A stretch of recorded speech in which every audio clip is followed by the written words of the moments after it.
They are the stars of American short track racing, the NASCAR Slim Jim All-Pro Series.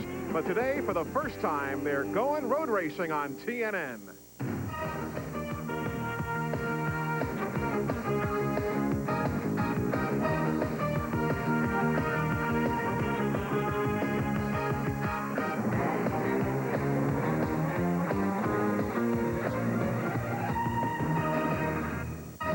It was rainy earlier in the week, but today it is a magnificent afternoon in Topeka, Kansas, as NASCAR has come to the Heartland for the first ever Coca-Cola Shootout. Hi, everybody. I'm Eli Gold. Welcome to Heartland Park in Topeka, Kansas for a very historic day for NASCAR racing. NASCAR has 3 touring late model sportsman divisions. One, the NASCAR Slim Jim All-Pro Series. They make their home in the Southeast, the Mid-Atlantic states, throughout the Midwest. There's the NASCAR Featherlight Southwest Tour. They're running primarily in the Southwest and the state of California. The NASCAR Rebco Northwest Tour. They run throughout Oregon and Washington. For the first time ever, though, they're together here today and on a road course. Let's meet some of the top stars. Steve Christian is vying for rookie honors in his first full year in All-Pro. He came back from 2 laps down to pass Toby Porter at Salem Speedway this season for his first NASCAR victory.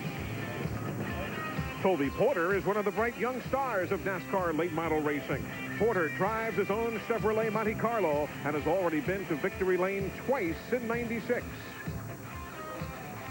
Rick Crawford comes to Topeka as the Slim Jim All-Pro Series point leader. After winning the season opener at Volusia County Speedway, he has also recorded 2 second-place and 2 fifth-place finishes this year.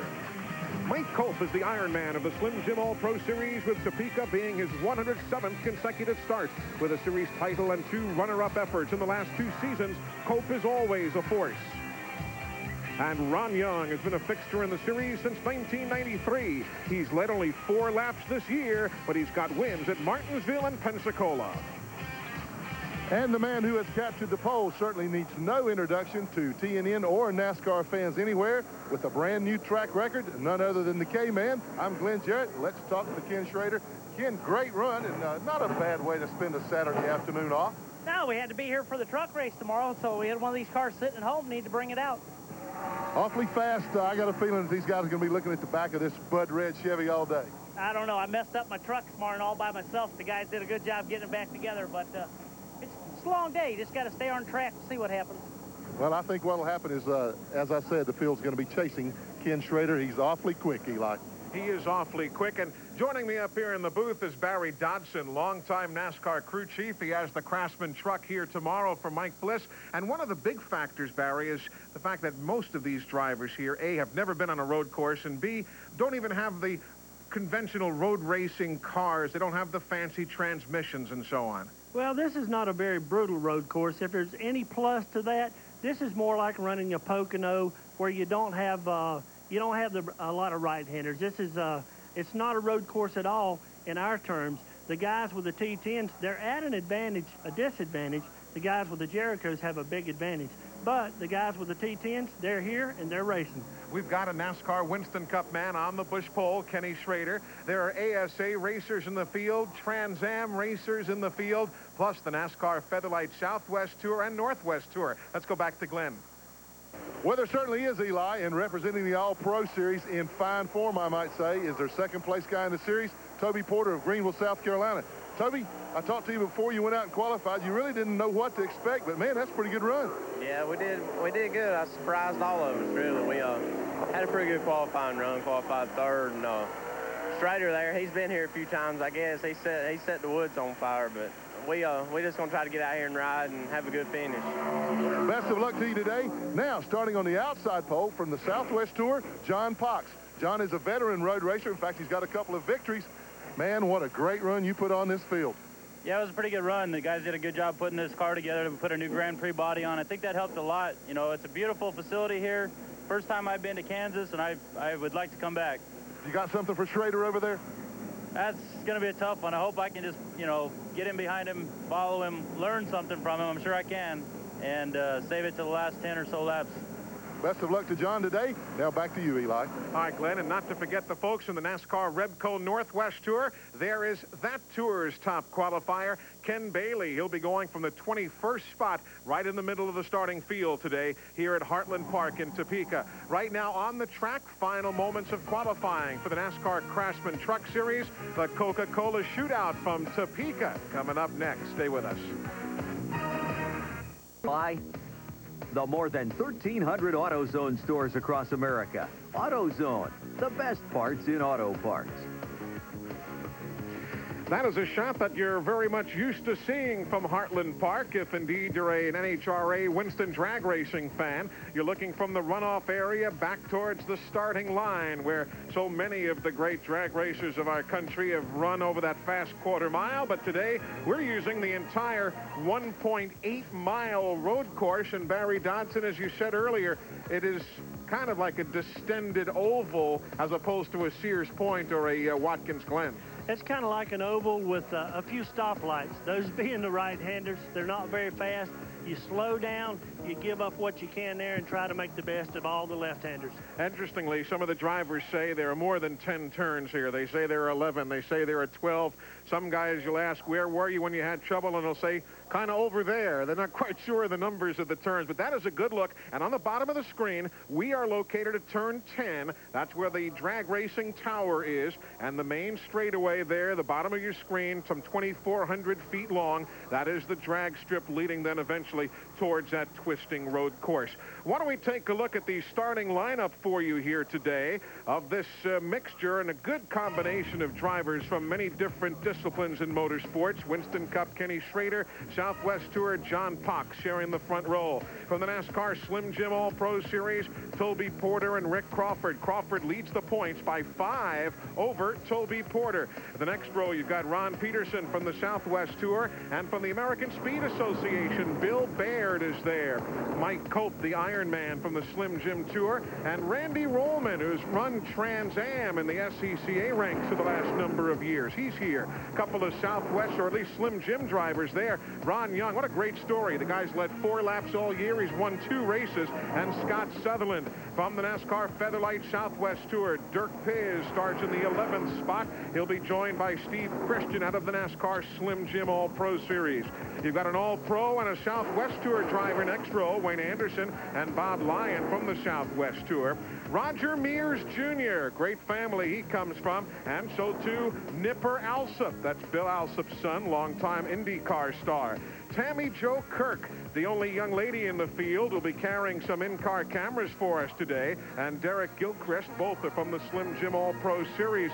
So too Dan Matthews and Don Sirkovich.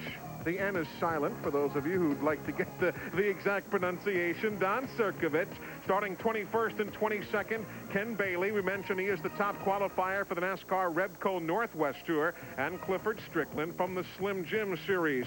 A.J. Alsop, that's Nipper's brother, named after A.J. Foyt. And Bobby Russ Wood, both from the NASCAR Slim Jim Tour. Same for Ralph Burris Jr. and George Engel. There you see Keith White and Brad Payne as we continue our way down the starting field at the Coca-Cola Shootout. First time ever that the NASCAR Slim Jim All-Pro Series runs in concert with the NASCAR Featherlight Southwest Tour and the NASCAR Rebco Northwest Series. Beautiful day today. Boy, they had some tough weather here earlier in the week. Wednesday, they had about 5 inches of rain here in Heartland Park. But I'll tell you something, as we heard from some of the drivers earlier, this is a beautifully manicured racing facility. It's gorgeous. Absolutely beautiful. The rain's out here. There you see the conditions of this day. 71. You know, when they were out here last year, when the NASCAR Craftsman Truck Series ran here a year ago, it was about a month and a half later, temperature was like 106 degrees. It is. The key today, they got to stay on the racetrack. It's very, very wet if you get off. Exactly, and there you see there's about 10 to 12 gear shifts per lap depending upon who you'll speak with. There are places where you can kind of short shift just a bit as we ride with the bright pink machine for Tammy Jo Kirk, who interestingly is one of the drivers in this field who has run some road races. Actually one that she could remember immediately. Tammy Jo drove a Porsche back at the Rolex 24 of Daytona back in 1994. Here we go. Green flag is in the air as we get set to go the first of 60 laps, 108 miles around the 1.8-mile Heartland Park Topeka road course. And Kenny Schrader is gone. He is gone. And that might be the story of the day. That's been the rumor so far. He's been awful fast since he got here. This is my first time at Heartland Park, and I made a few laps yesterday with Darrell Waltrip at the wheel of a rental car, a passenger car, and this because it is so flat and because this is really the shortest of 3 road course configurations that they have here. There are some turns that you can really miss. There were times where I was thinking we were going to go straight, and old DW yanked the car to the left. You're going to got to be on your toes here. It's awful, Nance. He's been here. This is the 7th time Darrell's been here. He'll be a guy to watch tomorrow. All right, he'll be driving in the NASCAR Craftsman Truck Series, the One Look 225, which we'll have for you here on TNN Motorsports. That is one of the pedestrian bridges that spans this road course, and now they come back through turn number 10 and onto the drag strip. Budweiser Chevrolet showing the way for Kenny Schrader. Second place, the blue car, that's Rick Crawford. He'll make the move to the inside, and he looks to grab the spot from John Cox, and does. So Ricky Crawford from Mobile, Alabama. He has run the occasional Southwest Tour event, Crawford has. The number 80, that's Toby Porter, who is just 5 points behind Crawford in the series point chase.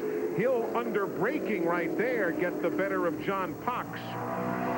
And that's one thing here, Barry. Road courses are still some elements of the same. If you can make that pass under braking, that's the way to do it. You've got to do it. And what these guys are thinking right now, they got good, fresh tires. If you can make any move at all to gain a position, that's the key. Track position is very vital at this place. It's hard to pass. There is John Cox beneath the bridge. And heading back towards the main straightaway now through turn number 10. There it is, that hard left-hander. And back onto the drag strip yet again. 2 laps of 60 complete now. Ken Schrader still showing the way. Number 4 is Ron Young right there battling for 6th with 57. And Mike Cope in the 57 grabs the spot there. Good acceleration beneath the bridge and onto the main straightaway. There you see Cope in the 57, just ahead of Ron Young in the 4. I don't know if we can fairly say that the drivers are to some degree psyched out, but there was serious bona fide concern in the garage area yesterday because nobody is used to doing something that they haven't done before, and they're guys saying, hey, I don't know if I'm going to take to this road racing or not. They're a little bit intimidated, but they could not have come to a better place to try to get some experience on a road race course. Topeka's not that difficult.